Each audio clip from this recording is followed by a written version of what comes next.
작은 서점.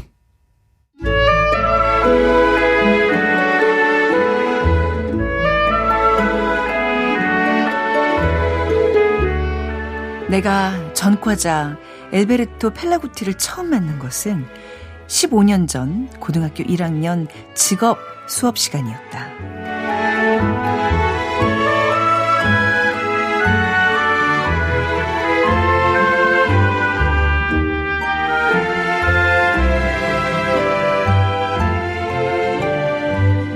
안녕하세요. 아나운서 최현정입니다.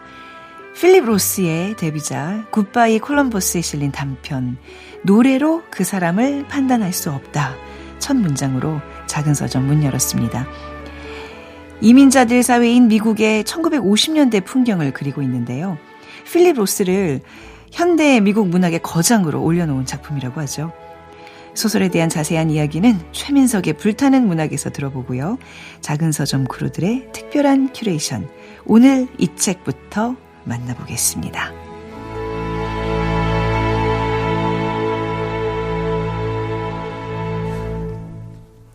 작은 서점 최현정입니다. KBS 1라디오 작은 서점에서는요. 여러분의 소중한 의견 기다리고 있습니다. 문자와 모바일 플레이어 콩 통해서 참여하실 수 있는데요. 문자번호 샵 9730이고요. 짧은 문자 50원, 긴 문자 100원입니다. 모바일 플레이어 콩은 앱을 다운로드 받으시면 무료로 메시지 보내실 수 있습니다. 그리고 인별그램에서 작은 서점 검색하시면요. 골목길 귀퉁이 작은 서점 이미지가 프로필에 있는 저희 서점 만나실 수 있습니다. 여기에도 댓글로 참여 가능합니다. 방송 내용도 정리해서 올리고 있으니까요. 꼭 한번 들르셔서 또 팔로우까지 해주시면 감사하겠습니다. 그리고 블레스트리 22님 항상 관심 가져주시고 계시는데요. 제가 낭독의 발견 얘기할 때 너무 반가워서 소리 지르셨다고요. 저도 오랜 친구를 만난 것처럼 반갑습니다. 자, 작은 서점에서도 자주 뵙길 바랍니다. 여러분의 이런 소중한 의견 저희 프로그램에 큰 힘이 됩니다. 기다리고 있겠습니다.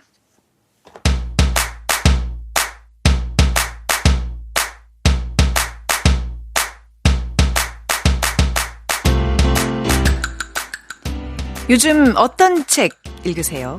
작은 서점 크루들이 세심하게 고른 보석 같은 책을 소개해드립니다. 오늘 밤을 위한 특별한 큐레이션, 오늘 이 책.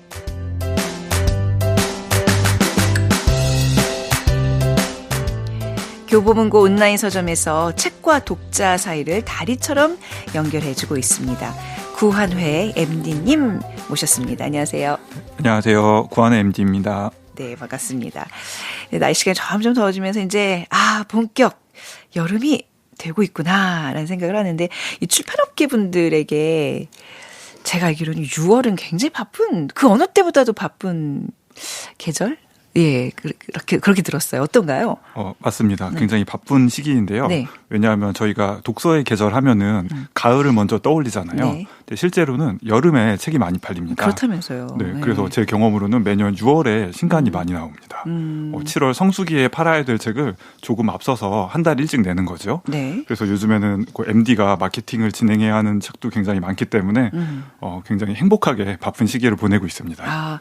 너무너무 바빠서 힘들다는 분들이 대부분이거든요. 저희 이렇게 출연해 주시는 작가님들, 편집자님들 보면. 근데 진짜 행복한 거 맞습니까? 얼굴은 지금 굉장히 안색이 안 좋아 보이시는데 너무 바쁘셔서. 네, 책이 팔리면서 바쁘면 굉장히 행복하죠. 그렇죠. 이런 시간들이 우리 구한의 MD님에게 좀 좋게 작용을 하길 바라면서 자, 여름은 독서 성수기입니다. 여러분 책 많이 사서 읽으셔야 됩니다. 오늘 준비해 주신 책도 이렇게 중요한 시기를 앞두고 출간된 중요한 신간이죠? 네, 맞습니다. 오늘은 여름 시장을 앞두고 출판사에서도 서점에서도 큰 기대를 걸고 있는 책을 소개해드리겠습니다. 네. 더운 여름에는 온열 질환이라든가 건강에 유의해야 하잖아요. 네. 그래서 지금 계절에 어울리는 건강 분야 책을 준비해봤습니다. 한 최근 2, 3년 사이에 이 단어를 많이 들어보셨을 것 같아요. 이 책 제목에도 들어가 있는 저속노화라는 단어가 있는데요. 네. 정의연 교수가 내놓은 저속노화 마인드셋이라는 책입니다. 우선 저자 소개부터 잠깐 드리면요. 네. 저자 정의연은 한 대형 병원의 노년내과 의사로 일하면서 말씀하신 것처럼 저속노화라는 개념을 대중에게 강하게 심어준 분입니다. 지금은 일종의 약간 유행어처럼 많이 쓰기도 하는데요. 네. 뭐 점심시간에 동료들이랑 밥 먹을 때도 야 그거 가속노화 5년짜리야 막 그러면서 너 그거 저속노화야 농담하면서 네. 먹을 정도거든요. 네. 근데 이 정의연 저자가 지금까지 단독으로 발표한 저서는 모두 4권이 있습니다. 네. 2021년에 지속 가능한 나이듦이 있고요. 그 2023년 책인 당신도 느리게 나이 들 수 있습니다. 이 책이 저자를 대중에게 널리 알린 첫 번째 히트작입니다. 네. 그리고 같은 해에 느리게 나이 드는 습관이 나왔고 2024년에는 저속노화 식사법 그리고 최근 다섯 번째로 나온 책이 저속노화 마인드셋입니다. 책을 굉장히 부지런히 내시는 네. 분이네요. 1년에 거의 한 권 주기로 나오는데 이러다 보면 약간 좀 책들 내용이 겹칠 수가 있거든요. 어떻습니까? 저도 그게 네. 굉장히 궁금하더라고요. 네. 이 책을 읽기 전부터. 지금까지 저는 두 번째, 세 번째, 네 번째 책을 읽었는데요. 네. 이 책에 혹시 동화 반복이 없을까 궁금했었는데 MD님 다 읽으셨어요? 첫 번째 책 빼고는 다 읽었습니다. 네네. 네. 그런데 예. 그런데 읽고 나서 역시 대단하다고 느낀 점이 중복되는 내용이 거의 없습니다. 지금까지 나온 책들이 책마다 강조하는 부분이 조금씩 다르기 때문인데요.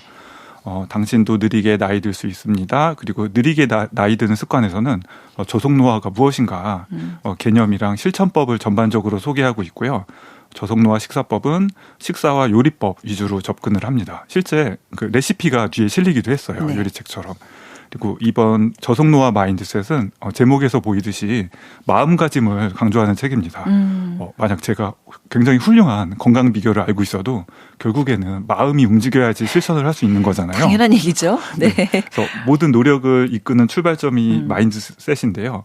어떤 마음으로 저속노화에 임해야 하는지 약간 자세하고 친절하게 알려주는 책입니다. 네. 진짜 실천이 따르지 않으면 온갖 고급 정보가 다 필요가 없단 말이죠. 근데 그래도 뭔가 뭐 해야 되겠다, 관리를 해야 되겠다 하는 분들에게 좋은 지혜를 주는 그런 저서일 것 같은데. 자, 근데 그 전에 저속 노화가 무엇인지 좀 짧게 짚고 넘어가 볼까요?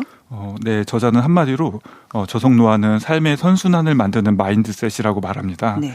식사, 운동, 수면 등 삶을 지탱하는 여러 요소들이 자연스럽게 서로 긍정적인 영향을 주고받아야 한다는 뜻인데요. 한 가지 짚고 넘어갈 점이 있습니다. 저자는 자신을 노화 혐오자나 노화 반대자로 오해하지 말아달라고 이야기를 합니다. 저속노화랑 회춘이 다른 개념이거든요. 네. 회춘은 실제 자기 나이보다 막 확 젊어지는 것이고요. 사실상 불가능한 일입니다. 욕심인 거죠, 일종의. 네. 그리고 우리가 뭐 노력한다고 할 수 있는 것도 예. 아니고요. 반면에 그 노화 자체는 나쁜 것은 아닙니다. 우리가 나이를 드는 건 필연적인 일이잖아요. 하지만 가능한 자연스럽게 그리고 느리게 진행되도록 관리하면 좋다. 이것이 저속노화 개념의 핵심입니다. 그리고 이거는 우리가 삶을 바라보는 관점과 삶을 운영하는 원칙을 조금 바꾸기만 하면 누구나 현실에서 실현을 할 수 있고요. 네, 그러니까 저속노화를 실천해야 되는 이유, 그거는 뭐 다들 공감하실 겁니다. 우리가 이왕이면 좀 건강하게 나이가 들고 또 행복하기 위한 그 목적 누구나 다 갖고 있잖아요, 그렇죠? 네. 맞습니다. 네. 모두 같은 그런 목적으로 이 건강 관리를 하는 건데요. 근데 최근 반대로 이 반대되는 생각을 가진 사람들의 사례부터 먼저 소개를 하고 시작합니다. 가끔 주위에 보시면요. 예. 나는 즐길 거 다 즐기고 짧고 굵게 살 거야. 이런 이야기하는 분들 오늘이 있잖아요. 마지막인 것처럼 그냥 네. 확 즐겨. 그냥 질러 막 이런. 네. 네. 그런 이야기를 하셔도 되는 분은 네. 그 유전인자가 남다르게 타고나신 분들. 그래요. 이고요. 네. 결국은 관리를 안 하면은 건강이 나빠집니다. 그리고 삶의 질 또한 굉장히 떨어지게 되고요. 그리고 돌봄을 받아야 하는 기간이 길어질수록 경제적 부담도 더 커지거든요. 그렇죠. 그리고 또 하나가 이 책을 읽어야 되는 이유가 어른들의 경우에는 내 몸뿐만 아니라 우리 아동이나 청소년들, 자녀들의 건강도 책임질 의무가 있잖아요. 네. 그래서 이 책을 읽고 이렇게 이야기를 들려줘야 되는 건데, 근데 아이들이랑 노화는 좀 거리가 멀지 않나? 이렇게 생각할 수도 있잖아요. 그런데 코로나19 팬데믹 기간을 지나면서 그 어린이와 청소년, 그 20세 이하 당뇨병 환자가 크게 급증했다고 합니다. 네. 그리고 동아시아 4개국 중에서도 소아 청소년의 비만, 과체중 비율도 한국이 가장 높은 것으로 나타났고요. 그래요? 네. 그래서 이제는 뭐 이상지지혈증, 당뇨, 고혈압 이런 성인병이 원래는 성인만 걸린다고 해서 성인병이라고 불렀잖아요. 네. 그런데 이제 10대 사이에서도 늘고 있거든요. 그래서 어른들이 적극적으로 관리해줘야 한다는 말이 됩니다. 네. 요약하면은 덜 아프고 더 자유롭게 오래 사는 확실한 비결은 좋은 생활 습관을 가지는 것이다. 그리고 이는 어른 아이 할 것 없이 모두에게 해당한다. 네. 이렇게 정리할 수 있겠습니다. 자, 그래서 우리가 꼭 챙겨야 할 그 좋은 생활 습관들 어떤 것들이 있을까요? 네. 그 4가지 시옷을 기억하시면 편한데요. 시옷. 네. 네. 저자는 식사, 신체 활동, 수면, 네. 스트레스 관리 4가지를 강조합니다. 다만 지금은 이거 항목을 하나하나씩 어떻게 운동을 하셔야 됩니다. 네. 어떻게 먹어야 합니다. 모두 내용을 옮기기는 약간 시간이 부족해서요. 네. 이번 책에서 특히 강조하고 있는 게 마음가짐이라서 이 관련한 내용만 알려드릴게요. 그래서 저속노화를 희망하시는 분들을 위해 구체적인 조언은 그 2번째 장에 담겨 있습니다. 네. 그런데 방금 말씀드린 식사, 신체 활동, 수면, 스트레스 관리 중에서 저자가 가장 강조한 게 어떤 건지 혹시 예상이 되시나요? 이 교수님이 항상 그 뭐 레시피도 올리고 이런 거 봐서는 잘 먹어야 된다. 건강한 식단을 찾아야 된다. 그게 핵심 아닌가요? 이번에 요지가 주장이? 그것도 정말 중요하긴 한데 네. 저도 약간 궁금해하면서 책을 읽었는데 정답은 수면, 잠이라고 합니다. 수면이요? 네, 한마디로 잠이 부족하면은요. 네. 치매, 당뇨, 암, 심혈관 질환 모든 것에 나쁜 영향을 주고요. 한마디로 저속노화가 아니라 가속노화에 날개를 달아준다고 합니다. 그렇군요. 저도 방금 정의연 저자의 책을 3권 읽었다고 말씀드렸잖아요. 예. 그리고 영상도 많이 찾아봤거든요. 그런데도 지금까지 저속노화 하면은 왠지 식단 네. 그리고 운동이 중요하지 않을까 생각을 했거든요. 근데 이번 책에서는 잠은 저속노화의 토대이자 대들보이므로 꼭 챙겨야 한다. 이렇게 당부합니다. 그래서 저자가 비유를 하는 것이 예. 잠은 행복의 파랑새라는 겁니다. 우리가 그토록 애타게 찾아 헤맸는데 예. 생각보다 가까운 곳에 있다는 거예요. 그래서 책에서는 이와 비슷하게 막 어렵고 복잡한 게 아니라 네. 간단한 실천법들을 계속 알려줍니다. 그중 하나가 더하기와 소비가 아니라 네. 빼기와 비소비를 중시해야 한다는 거예요. 무슨 얘기죠? 우선 더하기와 소비가 무엇이냐면 우리는 몸 관리 시작하겠다, 이제 운동하겠다, 다이어트 하겠다 마음을 먹으면 일단 뭔가를 막 사들이는 경향이 있습니다. 제 얘기해 주시는 건가요? 네. 저도 네. 왠지 좀 찔리는 느낌이 네. 있는데요. 일단 뭐 좋은 음식이나 재료를 예, 사기도 하고요. 그렇죠. 이제 운동해야 되니까 옷부터 사야죠. 신발도 사야 되고 네. 운동기구 잔뜩 들여놓는 예. 분도 계시고 헬스장을 등록하기도 하잖아요. 그런데 이렇게 뭔가를 소비하고 막 더하는 것보다는 만약에 내 생활 습관 중에 안 좋은 것이 있으면은 이걸 당장 그만두는 것부터 시작을 해보자는 거예요. 예를 들면 아까 잠이 중요하다고 말씀드렸잖아요. 근데 네. 잠을 푹 잘 자고 싶으면 비싼 침구를 사는 것보다는 이제 내가 정해놓은 시간이 됐으니까 스마트폰을 딱 꺼야겠다. 네. 그리고 전자기기 사용 시간을 한번 줄여보자. 이렇게 접근을 하자는 겁니다.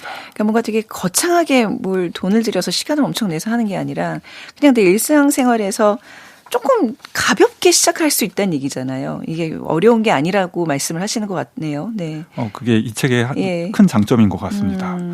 책에서는 우리가 건강을 너무 염려하면은 네. 오히려 병이 된다고 해요. 예. 그리고 완벽하지 않아도 좋으니까 약간 유연하게 생각을 해라. 네. 적당히 해도 좋다고 말을 합니다. 세상에 몸에 좋은 것만 먹고 사는 사람, 가공식품 안 먹고 사는 사람이 어디 있느냐는 거예요. 제 생각에도 특히 좀 약간 착실하신 분들 중에 네. 다이어트 운동 꾸준히 하다가 약간 하루만 못 지키면은 네. 역시 난 틀렸어 하고 막 무너지는 분들이 계시거든요. 그런데 하루 정도 계획을 못 지키더라도 그 다음 날부터 바로 새로 시작하면 된다. 이렇게 마음을 편하게 가지라고 격려를 해주는 책입니다. 하긴 뭐 식단이 중요하고 잠이 중요하고 그거 알면서 못 지키면 그것도 스트레스가 된단 말이죠. 아까 그 시옷 중에 하나잖아요. 네. 네. 그러니까 마음 편안하게 잠을 많이 자자. 근데 이건 너무나 다 아는 사실이지만 또 일이 많으면 제일 우리가 먼저 하는 게 잠부터 줄이는 거거든요. 좀 딜레마예요. 하루하루 살면서. 그리고 불행하게도 네. 우리 사회가 속도가 너무 빠르잖아요. 그리고 경쟁도 심하고요. 그리고 약간 말씀하신 것처럼 잠이나 휴식을 충분히 취하는 걸 약간 죄악시하는 문화도 네. 형성이 되었던 것 같아요. 그리고 회사에서 그 일을 하시는 분들은 모두 경험을 하실 텐데요. 약간 회사의 일 자체가 그 일을 위한 일, 그리고 보고를 위한 보고, 그리고 회의를 위한 회의가 계속 반복이 되잖아요. 지금 다니는 직장이 좀 그러신가 보죠?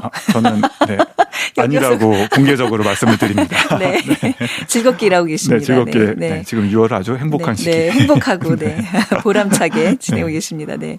그래서 방금 말씀드린 일부 회사에서는 네. 노동의 강도는 갈수록 높아지는데 그만큼 혁신은 떨어지게 되는 거예요. 그래서 해결책은 정말 중요한 일에 짧고 깊게 집중해서 효율적으로 일해야 한다고 합니다. 네. 동시에 여러 가지 일을 하는 게 멀티태스킹인데 그것도 꼭 피해야 하고요. 네. 물론 지금의 현실에서 이러한 변화를 단기간에 일으킬 수는 없거든요. 힘들긴 하지만 이런 목소리가 뭐 책을 통해서든 어디를 통해서든 하나둘씩 나오기 시작하고 있다. 네. 이러한 사실 자체를 긍정적으로 생각을 해야 할 것 같습니다.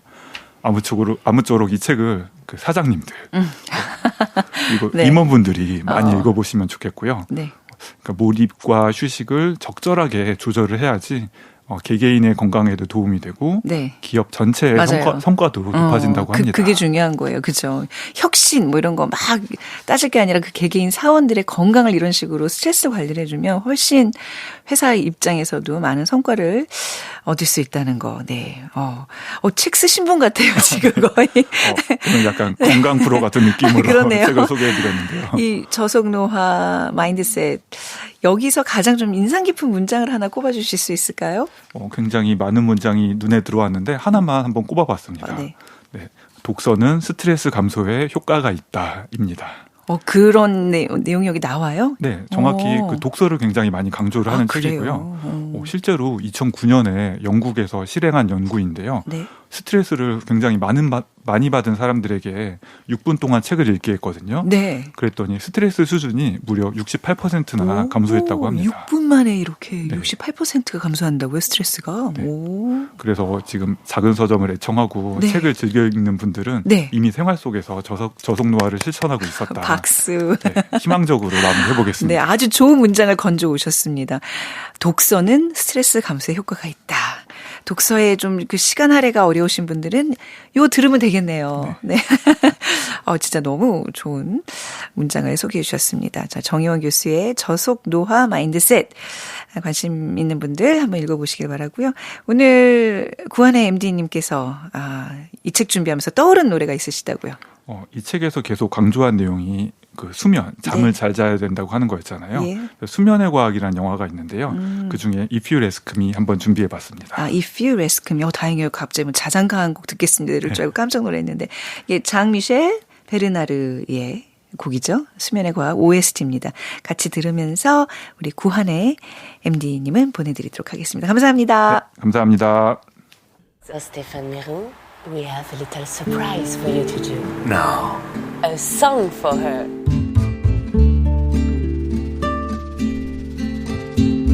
If you ask me, I'll be your friend forever. Let me in your bed. I'll keep you warm in winter. All the kids are playing and are having such fun. I wish it could happen to me, but if you rescue me, I'll never have to be alone again. All the cars drive so fast and the people are mean, and sometimes it's hard to find food. Let me into your world, I'll keep you warm and amused. All the things we can do in the rain.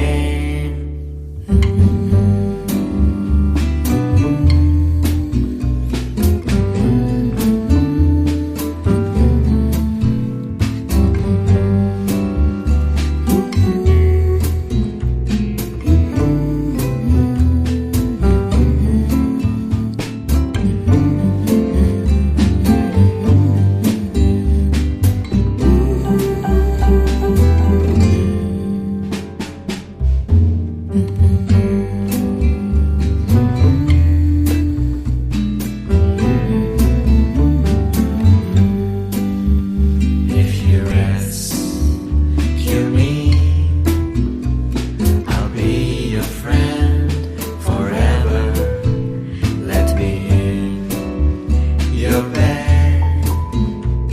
I'll keep you warm in winter.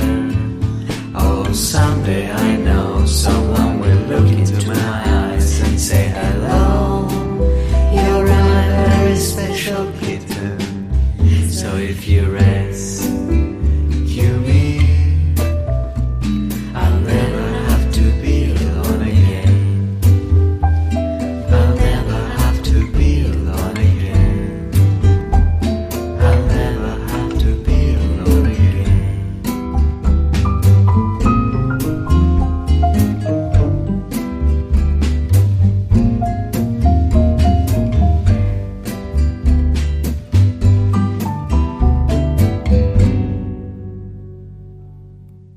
작은 서점.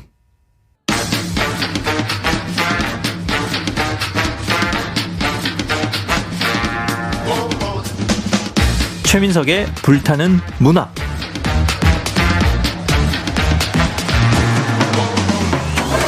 우리의 마음을 저미는 명작. 오랜 시간 살아 숨쉬며 여전히 불타오르는 명작. 앞으로 그런 명작이 될 거라 여겨지는 작품까지. 최민석 작가가 아끼는 명작 이야기 작은 서점에서 풀어봅니다. 소설가 최민석의 불타는 문학.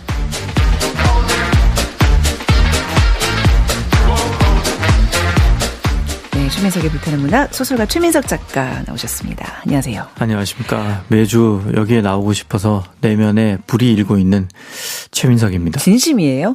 늘 진심입니다.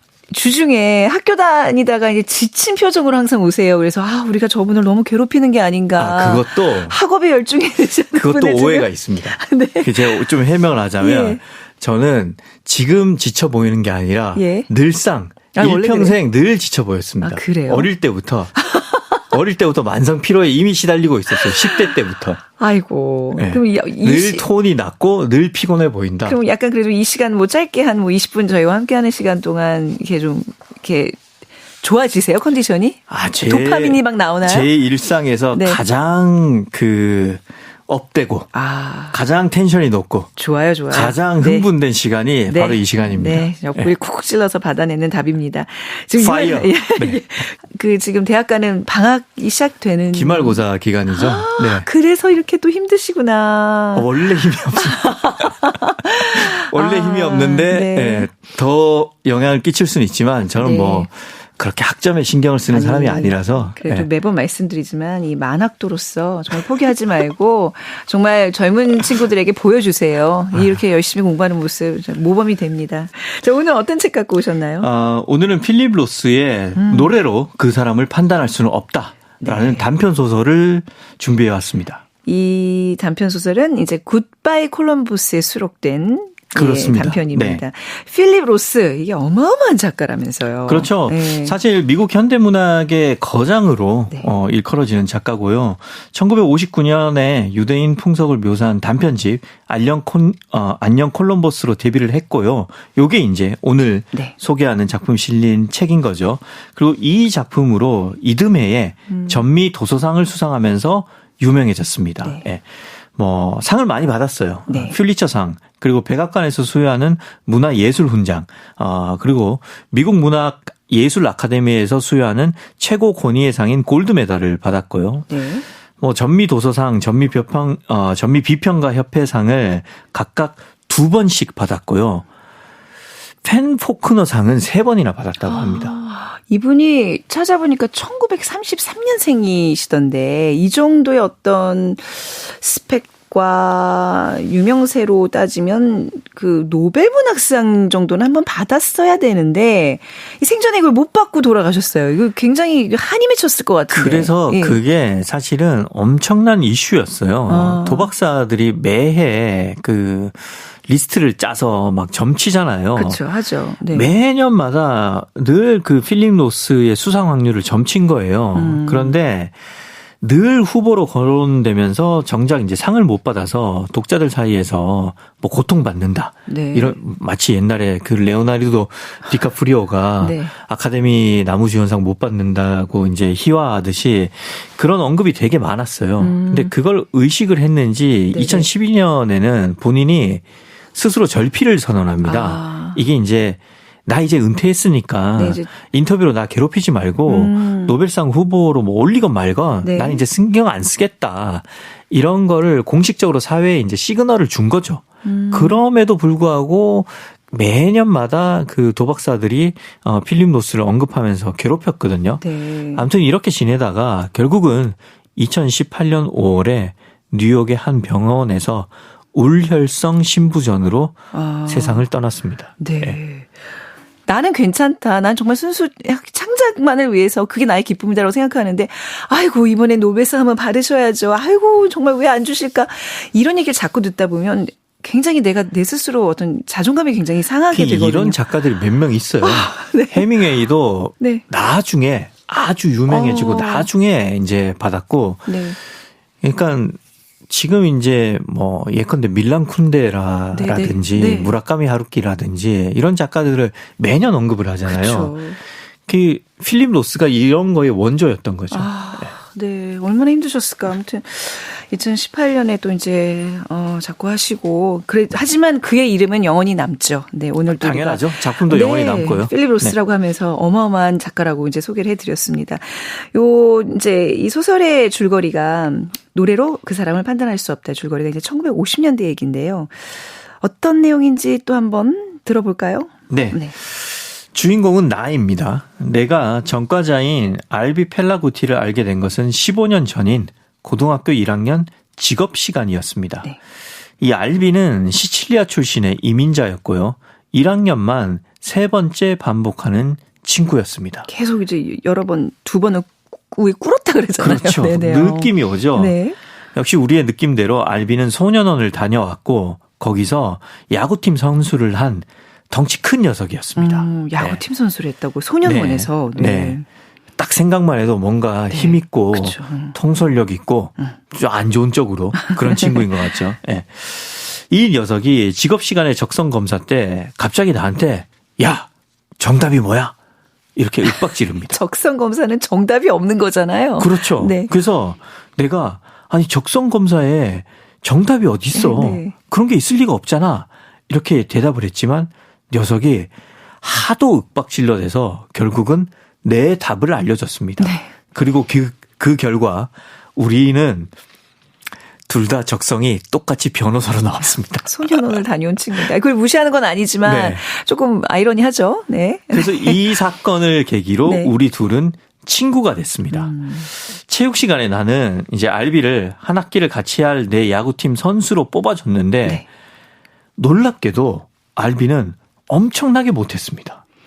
소년원에서 덩치가 크고 소년에서 야구팀을 했는데 네, 선수 경력이 있는데 엄청 못한 거예요. 어느 정도냐면 투수를 마주보고 타석에 서고 네. 원래 투수를 사선으로 보면서 비스듬히 예, 쳐야 그쵸. 되잖아요. 네. 그럼 투수를 정면으로 마주보면서 타석에 서고 예. 배트를 가로로 휘둘러야 되는데 네. 위아래로 아, 세로로 휘두르는 거죠. 공을 마치, 맞추겠다는 얘기인가요? 아니면 뭐 마치 땅에 못을 박듯이. 네. 그래서 녀석이 교도소 야구팀 출신이라고 했는데 나는 거기서 뭘 했는지 되묻고 싶은 심정이었습니다. 아무튼 그 결과 우리는 8대0으로 졌고 예. 나는 알비한테 화를 냈다가 네. 맞기만 했습니다. 아, 야구에서 이 정말 깨지는 그 묘사들이 너무 웃겼어요. 네. 8대0입니다. 여러분 8대0. 네. 사실 알비는 우리 학교에 어울리는 학생이 아니었습니다. 네. 내가 사는 지역은 뉴저지의 중상류층이 사는 뉴워크입니다. 네. 근데 여기에 왜 알비가 왔느냐? 알비는 교육위원회의 결정에 따라서 이미 2학교를 전전하고 난 다음에 우리 학교로 오게 된 거죠. 아까 1학년만 3번째라고 네. 했잖아요. 계속 이제 전학을 시킨 거예요. 교육위원회에서. 위원회는 왜 이런 결정을 했느냐? 교육위원회는 마르크스처럼 높은 수준의 문화가 낮은 수준의 문화를 흡수할 것이라고 판단했기 때문입니다. 네. 그래서 알비를 우리 학교로 보낸 거죠. 위원회가 굉장히 엘리트주의적인 발상을 한 겁니다. 네. 아무튼 이렇게 전학 온 친구로 계속 지내는 거잖아요. 그렇죠. 네. 우리는 이제 친구로 우정을 유지하면서 지내다가 그러다가 내가 알비한테 한번 맞는 일이 벌어지면서 네. 우리의 우정은 약간 변질됩니다. 알비가 나한테 지시를 하는 그런 권위적인 형태로 변질이 되죠. 예. 아무튼 이런 긴장 관계 속에서 지내다가 문제가 터집니다. 무슨 일이 일어나죠? 문제는 루소 선생의 적성 검사에 대한 맹신에서부터 출발을 했습니다. 이 루소 선생은 무슨 영문인지 알비가 변호사가 되리라고 확신을 한 거죠. 그러니까 그 적성 검사 결과를 보고. 이 부분이 너무 웃겼어요. 아니 딱 봐도 변호사 스타일이 아닌데 왜 자꾸 이렇게 확신을 하죠, 선생님은? 저는 그러니까 요 대목이 작가가 그 미국적 사고에 대한 비판을 하고 싶었다. 그런 건가요? 네. 미국적 사고가 그거잖아요. 당신은 와서 무엇이든 할 수 있고 미국에서는 무엇이든 이룰 수 있다. 아메리칸 드림이다. 그렇죠. 아메리칸 드림에 대한 비판인 거죠. 네. 왜냐하면 필립 로스도 유대인 이민자이고 예. 이 주인공의 친구인 알비도 시칠리아 이민자잖아요. 네네. 아무튼 이 루소 선생은 교육위원회처럼 높은 수준의 문화가 낮은 수준의 문화를 흡수할 거라고 생각을 한 거죠. 네. 그래서 인간은 높은 쪽을 바라보고 위로 올라가기 위해서 노력을 할 거라고 판단한 겁니다. 그래서 알비한테 미국의 위대한 법관 전기를 읽게끔 시킨 것은 물론이거니와 나아가서 법원 견학까지 시킵니다. 네. 근데 이 법원이 알비한테 어떤 장소냐. 알비는 법원에서 교도소에 가도록 선고를 받은 네. 불행의 장소였거든요. 거기를 지금 보냈으니 이거는 정말 그렇죠. 가해죠. 어찌 보면. 네. 알비는 법원이 싫다고 뛰쳐나갔고 다음날 학교에 와서 루소 선생에 대한 공격을 선언을 합니다. 네. 학생들 앞에서. 알비의 지시를 받고 나는 그부들한테 알비의 작전을 알립니다. 네. 이 작전이 뭐냐.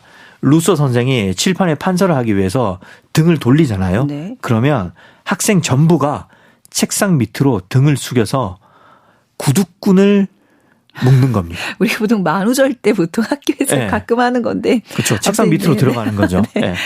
신발끈을 한번 묶는 거죠. 네. 마치 뭐 계산할 때도 아닌데 예. 일부러. 루소 선생이 이제 칠판을 판사하고 난 다음에 뒤돌아보니까 학생 전부 책상 밑에 들어가서 숙이고 있거든요. 얘기합니다. 이제 장난 그만해. 그리고 이제는 올라오라고 얘기를 하자 알비가 명령을 합니다. 예. 그대로 있어. 알비가 그 사이 이 반에서 거의 짱을 먹었나 봐요. 그렇죠. 덩치로 이제 우선. 네. 선생이 올라오라고 하는데 네. 알비가 그대로 있어. 이렇게 얘기하니까 아이들 전부가 그대로 있습니다. 네. 그리고 알비가 벌떡 일어나서 이제 앉아. 이렇게 얘기하니까 아이들이 이제는 제대로 앉습니다. 네. 그리고 알비의 지휘 아래 노래를 부릅니다. 네. 수업 시간에요. 노래가 좀 이상하더라고요, 근데. 이게 뭐냐면 예. 사과나무 밑에 앉지 마라라는 2차 대전 때 유행했던 대중가요를 수업 시간에 굉장히 크게 부릅니다. 네.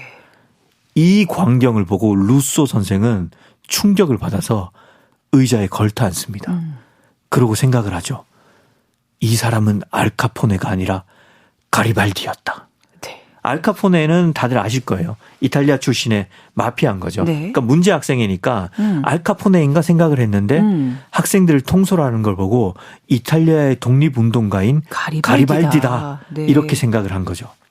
그리고 이제 노래가 끝나고 침묵이 흐르자 알비가 일어나서 이제는 미국 국가를 부릅니다. 네. 그리고 우리 모두 일어나서 알비와 함께 미국 국가를 부릅니다. 네. 경건한 분위기예요, 지금 이게. 그렇죠? 네. 근데 경건하면서 동시에 게 아니라, 네. 굉장히 폭력적인 분위기예요. 네. 그러니까 권위가 선생에서 알비로 완전히 넘어간 거죠. 네. 선생은 지금 노래로 막고 있는 그런 상황인 겁니다. 선생은 이제 눈물을 반짝이면서 지친 표정으로 책상에서 일어섭니다. 의자에서 일어섭니다. 네. 마치 흠씬 두들겨 맞은 표정을 짓고 있습니다. 그리고 알비는 그해 6월에 학교를 떠납니다. 예. 이렇게 이제 그 한바탕 쿠데타를 일으키고 알비는 쿠데타네. 예, 더 이상 학교 생활을 할 수 없었던 예. 거죠. 그런데 사실 알비와 나 사이의 동지에는 이 사건보다 몇 달 전에 이미 박살이 났습니다. 그 사건은 뭐였냐면 학교에 또 다른 전과자 듀크가 있어요. 이 듀크도 알비처럼 다른 학교를 떠돌다가 네. 교육위원회에서 여기를 보낸 거거든요. 알비의 관찰하에 듀크와 내가 복도에서 스파링을 하고 있었어요. 네. 그러다가 듀크가 잠깐 피했는데 그때 내가 그만 유리창을 깨뜨려 버린 거죠. 스파링을 하다가. 그런데 정신을 차려보니까 듀크와 알비는 이미 도망을 가버리고 난 후입니다. 잽싸게 도망을 네. 갔어요. 네. 그리고 나는 결국 처음으로 교장 선생님한테 불려갑니다. 그리고 15년이 지난 지금에야 나는 회상을 합니다. 물론 알비가 그 뒤에 어떻게 됐는지는 모릅니다. 갱이 됐다고 해도 이 미국을 떠들썩하게 만든 키포버위원회 이게 뭐냐면 네. 1950년대에 미국 조직범죄를 조사한 상원위원회였습니다. 그냥 우리로 치자면 뭐 범죄와의 전쟁 네. 이런 거였는데 여기에 불려 나오지 않은 걸 보면 그렇게 뭐 전국을 떠들썩하게 만들 만한 네. 그런 악명 높은 인물은 못 된 것 같아요. 그 정도 리스트에는 네. 안 들어가는 걸로 봐서는. 네. 네. 그렇죠. 뭘 하는지 몰라요. 네. 듀크도 마찬가지입니다. 마찬가지고. 네. 그런데 루소 선생이 어떻게 된지는 압니다. 루소 선생은 어떻게 됐어요? 루소 선생은 대학생 시절에 마르크스주의자였다는 사실이 드러났습니다. 그래서 교육위원회로부터 징계를 당했고 결국은 해고를 당했습니다. 네. 그리고 나는 이제 떠올립니다. 교장실에서 교장 선생이 큰 캐비넷에서 서류를 한 장 꺼낸 사실을요. 거기에는 이미 복도에서 싸우다 유리창을 깼다. 이 문장이 인쇄돼 있었습니다. 네. 그리고 품이 있는 신사였던 교장은 나에게 말합니다. 이 서류가 나를 평생 따라다닐 거라고요. 그때 내가 바라본 캐비넷에는 그런 서류들이 색인 카드로 꽉 차서 분류가 되어 있었습니다. 네. 나는 그제야 알비와 듀크를 이해한 거죠. 그들은 이미 이곳을 다녀간 거였습니다. 그쵸. 그래서 잽싸게 도망을 간 거죠. 그렇기 때문에 그들은 유리창이 깨지자마자 잽싸게 도망을 간 겁니다. 그리고 나는 당시에 이런 캐비넷에 색인 카드가 꽉 들어차 있다는 것은 전혀 몰랐던 거고요. 네. 그리고 루소, 가엾은 루소는 최근에야 이 사실을 알게 됐습니다. 마치 너희들은 원하면 뭐든지 될 수 있어. 무슨 변호사도 될 수 있어. 학교에서 가르쳤지만 결국은 이 아이들의 행적을 다 적어서 주온 글씨처럼 아이들 네. 가슴에다 다 새겼다는. 그리고 루소도 자신이 대학 시절에 그렇죠. 활동했던 네. 그 운동 경력이 빌미가 되어서 해고되었다는 거를 최근에야 알게 네. 된 거죠. 그게 바로 당시 미국 사회의 네. 정말 민낯이다. 예, 아메리칸 드림의 허와 실상이다. 이런 폭로와 비판을 네. 하고 있는 작품인 거죠. 여기까지가 짧은 스토리입니다. 또 줄거리 들었으니까 여기에 또 어울릴 만한 곡 한 곡 좀 듣고 숨 좀 돌리고 가보도록 하죠. 네.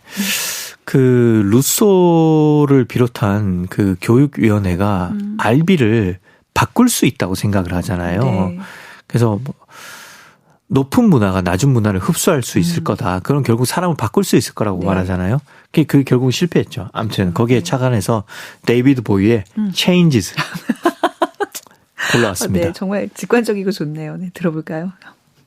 네, 데이비드 보이의 Changes. 그러니까 상류 문화가 하류 문화를 흡수해서 그 아이들을 교화시킬 수 있을 것이다. 변화시킬 수 있을 것이다라는 믿음은 이루어지지 않았다는 슬픈 이야기와 함께 곡을 들어봤습니다.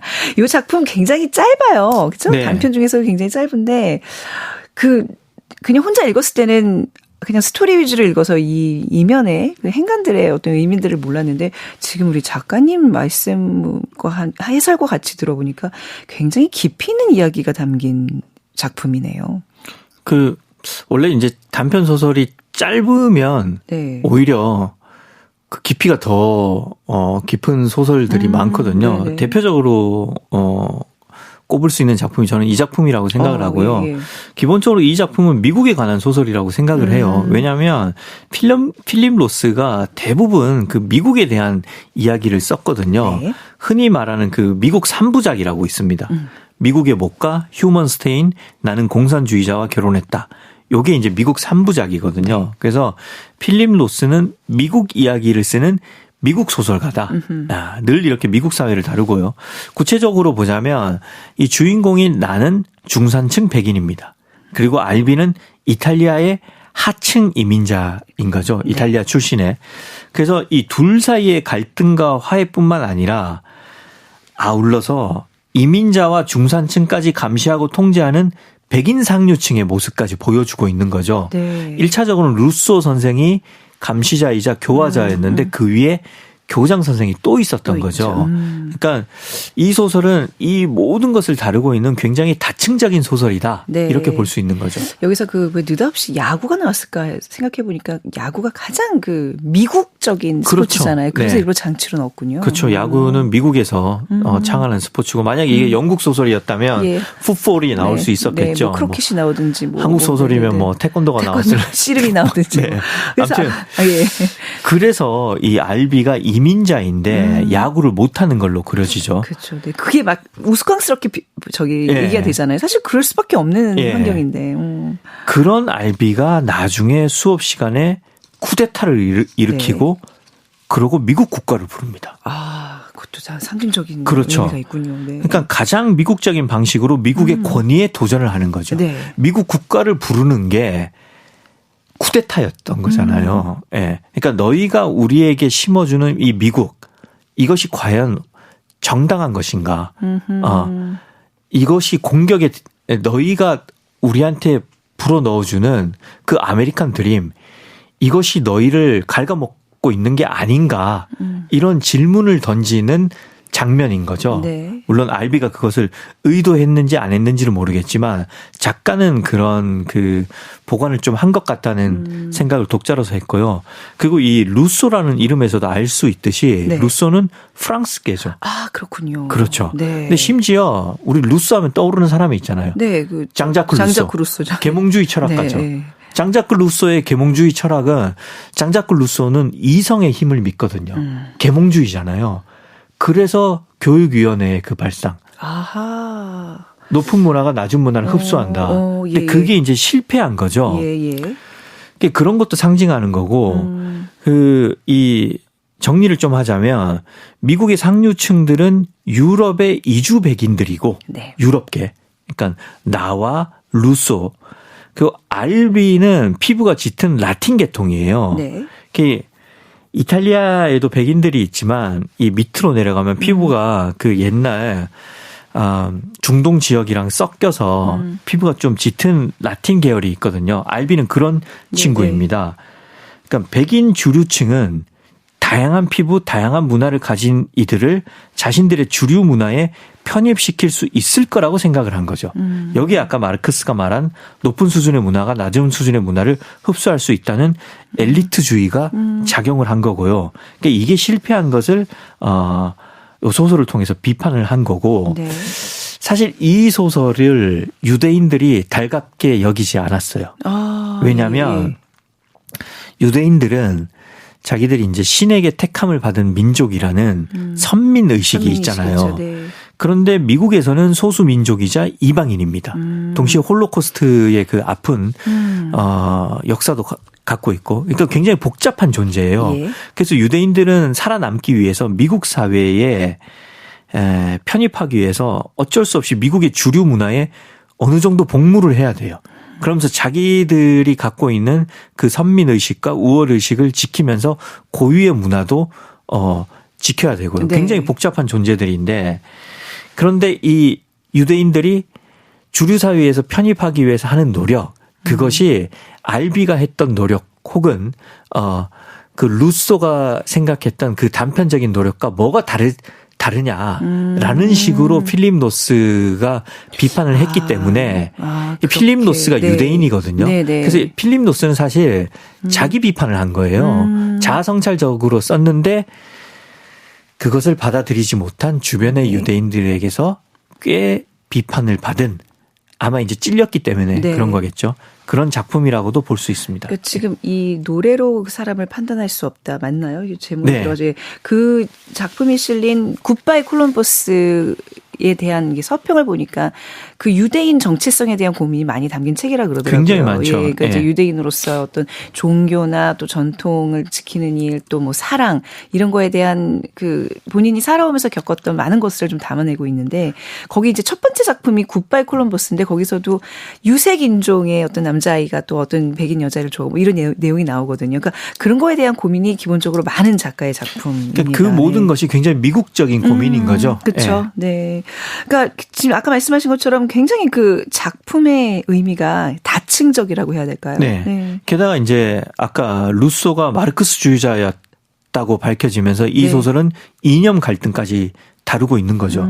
1950년대 미국이 다민족, 뭐 메카시즘, 계급 갈등 이런 걸로 뒤섞인 혼란의 시대를 겪었는데 그런 요소들이 이 소설에 다 담긴 것 같아요. 네네. 게다가 그 동급생 사이에서 벌어지는 폭력을 중심으로 한 위계까지 담겨 있잖아요. 그러니까요. 뭔가 이게 좀 계급화하려는 그게 이제 학급에서도 나타나잖아요. 그렇죠. 그 소설 말미에 이제 가엾은 루소라고 표현한 거는 결국 루소는 한평생 자신을 따라다니는 그 꼬리표가 그 캐비넷에서 시작됐다는 것을 몰랐다라고 암시하는 거잖아요. 이게 1950년대 미국이 엄청난 감시 사회였다. 표면적으로는 자유와 평등을 주장하는 아메리칸 드림의 사회였지만 실상은 그 캐비넷에 감시 꼬리표가 빽빽하게 들어있을 만큼 이면에는 엄청난 그 감시의 눈이 있었던 사회였다. 이런 걸 비판하는 거죠. 그러니까 이제 냉전 사회에서 그 미국의 어떤 메카시즘 그 시기가 사실 우리 사회에서도 고스란히 나타나는 거잖아요. 그러니까 이 소설이 미국 배경이지만 이거 한국에서도 분명히 있었던 일인데 이런 분위기가 분명히 있었는데 하는 저는 이제 기본적으로 두 가지가 보여요. 그 메카시즘은 우리도 뭐 많이 겪었죠. 그것뿐만이 아니라 그 뭐 껍빛단니 이런 소설 있잖아요. 필립 노스가 여기서 비판하는 거는 유대인들이 미국 주류 사회에 편입하기 위해서 어떠한 그 영합을 했는지, 세속적으로 영합을 했는지 그거를 목도했고 그걸 비판을 했거든요. 근데 우리도 그런 면들이 있었잖아요. 예, 그런 것들도 있고 가장 이제 명시적으로 보이는 거는 이 알비. 알비가 우리한테 익숙한 인물 같죠. 그 우리들의 일그러진 영웅을 보면 나오는 엄석대. 이문열 작가의 소설. 아니면 또 비슷한 이야기인데 그보다 먼저 쓰인 그 전상국 작가의 우상의 눈물. 거기에 보면 그 최규표라는 인물이 나와요. 그런 인물과도 알비가 닮아 있는 거죠. 그러니까 그래서 이제 엄석대 같은 경우는 전학을 와서 엄석대가 원래 있었죠. 근데 이제 병태가 전학을 와서 엄석대가 이뤄놓은 그 공포 정치로 이뤄놓은 그 구도에서 이제 막 힘들어하는 모습인데 이건 약간 반대긴 하지만 뭐 폭력적인 학생과 그 밑에서 시달리는 아이들의 어떤 그 갈등 관계라는 그 구도에서 비슷하네요. 그래서 제가 이 소설을 소개한 이유는 단순히 그냥 미국 사회를 제3자의 시각에서 관찰하고자 하는 그런 시각으로 독서를 해보자는 게 아니라 한꺼풀만 벗겨보면 이 소설은 굉장히 미국이라는 성을 갖고 있는 것 같지만 인간들이 모여 사는 모든 사회의 보편성을 다루고 있다. 어떻게 보면 한국적인 소설이기도 하다. 그런 측면에서 가지고 왔고요.